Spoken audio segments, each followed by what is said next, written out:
Class 12th CBSE board में legal studies का जो टॉपिक है वो है आपका इंडियन कॉन्ट्रैक्ट एक्ट 1872। ये क्या कहता है, कॉन्ट्रैक्ट क्या होता है? कॉन्ट्रैक्ट इज़ बेसिकली एक एग्रीमेंट है जो कि एनफोर्सिएबल बाय लॉ है।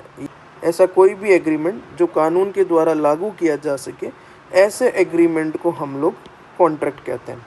और ये डेफिनेशन कहाँ दे रखी है? ये डेफिनेशन इसी कॉन्ट्रैक्ट एक्ट के सेक्शन 2H में दे रखी है। तो section 2H of Indian contract act 1872 क्या कहता है? ऐसा कोई भी एग्रीमेंट जो आप एनफोर्सिएबल बाय लॉ करवा सकते हो, ऐसे एग्रीमेंट को हम लोग कॉन्ट्रैक्ट कहेंगे। अब ये जो एग्रीमेंट है, ये एग्रीमेंट खुद जो है, ये वर्ड एग्रीमेंट जो है, ये खुद इसी कॉन्ट्रैक्ट एक्ट के सेक्शन 2E में डिफाइंड है। और उसमें कहा गया है कि एवरी प्रॉमिस, कोई भी प्रॉमिस और सेट ऑफ प्रॉमिस, कोई भी प्रॉमिस या सेट ऑफ प्रॉमिस जिसमें हम लोग कंसिडरेशन को ऐड कर देते हैं, तो वो क्या बन जाता है? एग्रीमेंट। कोई भी तरह का ऑफर, उसमें जब अगले की एक्सेप्टेंस आ जाती है और उसमें जब हम कंसिडरेशन को ऐड कर देते हैं, तब जाकर वो हमारे लिए क्या बनता है?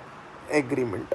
जैसे कि एक एग्जांपल से समझेंगे। यहाँ पर एक एग्जांपल लेते हैं हम लोग। एक एक्स पर्सन है और एक वाई पर्सन है। एक्स ने ऑफर दिया वाई को, I want to sell my car, will you purchase it. तो ये क्या कहलाता है?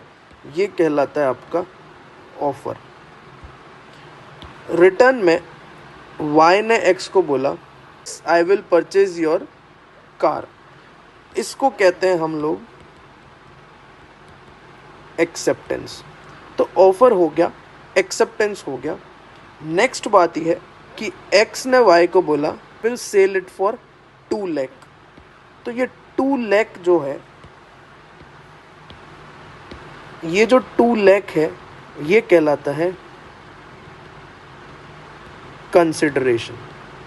तो जब ऑफर मिला, उसमें कंसिडरेशन हुआ और उसमें एक्सेप्टेंस हुआ, तो इस पूरे कंसेप्ट को हम लोग क्या कहते हैं?